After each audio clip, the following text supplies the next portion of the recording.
Virginia seek recognition. Mr. Chairman, I have an amendment at the desk. The clerk will designate the amendment. Amendment number 15, printed in Part B of House Report number 118-242, offered by Mr. Griffith of Virginia.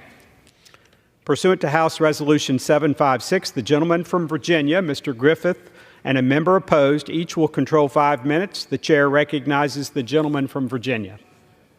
Mr. Chairman, my amendment is just plain common sense. It addresses the importance of all types of research and development, R&D, funding at the Department of Energy, DOE, specifically the energy research conducted at the Office of Fossil Energy and Carbon Management at the Office of Energy Efficiency and Renewable Energy.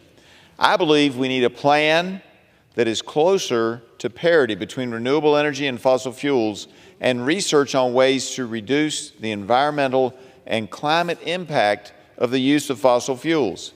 In the underlying bill, $2.994 billion is appropriated for energy and efficiency renewable energy, while only $857.9 million is appropriated for fossil energy and carbon mitigation.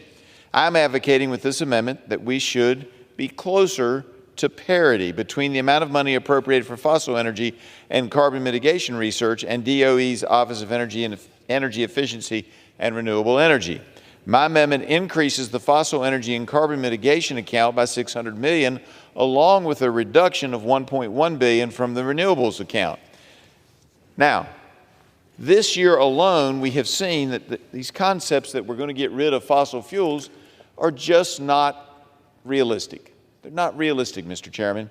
We saw a plant open up, or at least the plans for it, for a Panasonic plant in Kansas that was going to do electric vehicle batteries. The problem was, in order to get the plant, they needed more electricity.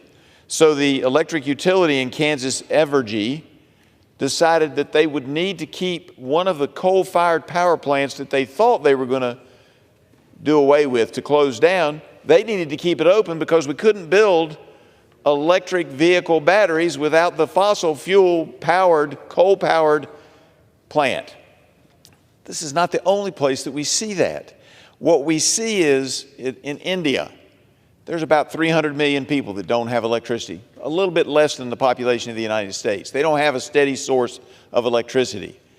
So if you're a leader in India, Mr. Chairman, I would submit, and you have coal, which they do, you're probably going to build some coal-fired power plants because their people deserve and want the same kind of electricity that we have in our country, at least for now. And they want that, so they're going to build coal-fired power plants. China has been building coal-fired power plants left and right. Some of the numbers indicate that the energy consumption or the energy production of those plants is equal to about 2 new plants every week last year. They're also funding more coal-fired power plants in sub-Saharan Africa. So here's what we got. While we want to clean up the environment, the world is going to continue to use fossil fuels, particularly coal, not just in the United States. And people say, well, we can be completely pure. But that's myopic. We can't be. Because when we look at the air supply in the world, according to a NASA study a few years back, it takes about 10 days for air to travel from the middle of the Gobi Desert in China to the eastern shore of Virginia. So when all these other places are using fossil fuels, isn't it smart on our part, if we want a clean environment, Mr. Chairman, that we find better ways to use that coal-fired power? We find better ways to use gas power because we're going to continue to use it whether we think we are or not, and the rest of the world is going to continue to use it. We can export that money or export that research. With the money we spend here, we can export it, get some of the money back maybe, but more importantly, we can clean up the air for the entire world instead of thinking that we're living in some kind of a bubble in the United States, and if we get rid of coal-fired power plants and fossil fuel plants, everything's going to be hunky-dory. I reserve. Gentleman from